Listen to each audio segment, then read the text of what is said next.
Máme ešte do interpelácie niečo, pani poslankyne. Pán Stašek prvý zdvíhal, potom pán poslanec. Nech sa páči. Vážený pán primátor, vážení kolegovia, ja som mal tiež zo pár podnetov alebo otázok. Prvou by bolo asi to, že pri surfovaní na stránke Úradu pre verejné obstarávanie som si tak náhodou všimol, že verejné obstarávanie vykonáva nejaká sabinovská firma alebo sabinovský subjekt.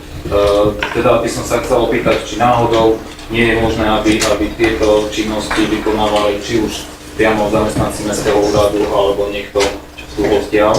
To je taká stručná otázka, že neviem, či je možné teraz na ňu odpovedať alebo písomne. Záber, ktorý teraz je v súvislosti s eurofondami, je tak veľký, že naši pracovníci to nestierajú. Ani to nemôže. Dobre, ďakujem. Ďalšou mojou takou otázkou by bolo teda, prišiel som na ňu v súvislosti s listovaním tohto kalendára. Zdá sa mi to celkom akože aj prehľadné, aj dosť podobné, ale neviem, či je to dosť účelné, keď sa robí kalendár na celý rok, pretože už vám poviem skúsenosti, pozeral som sa aj napríklad na volejbal, ktorý je mi blízky.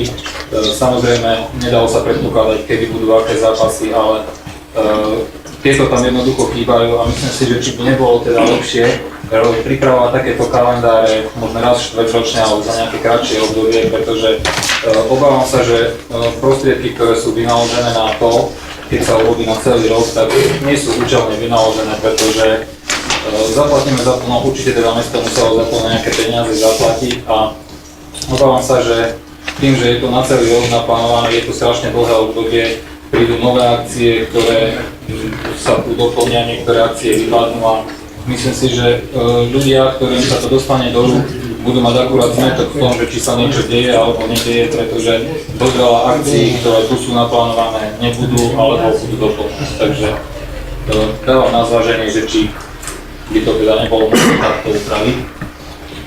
No a poslednou treťou, tam ma zase napadla v súvislosti s komunálom, prípadne s bývalou budovou OVKSS, teda bývalou zúškou.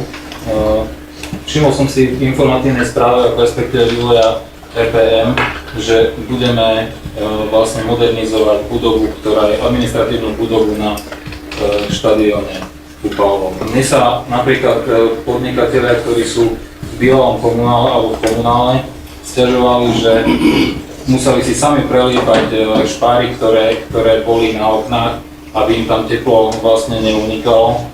A teda sa pýtam, či nie je možné, viem, že začala sa nejaká úprava pred jarmokom, bolo tam nejaké zateplovanie, ale či by nebolo možné do budúcna počítať, alebo možno urychlene počítať s zateplením, respektíve s výmenou okien v týchto objektoch, pretože ako vieme, určite tam musia byť veľké straty a úniky tepla, to sa zase premieta aj do zvýšených nákladov a my keď od podnikateľov žiadame vlastne nájomné za tieto priestory, tak si myslím, že by sme mali aj poskytnúť to, aby tie priestory mohli riadne a kultúrne využívať.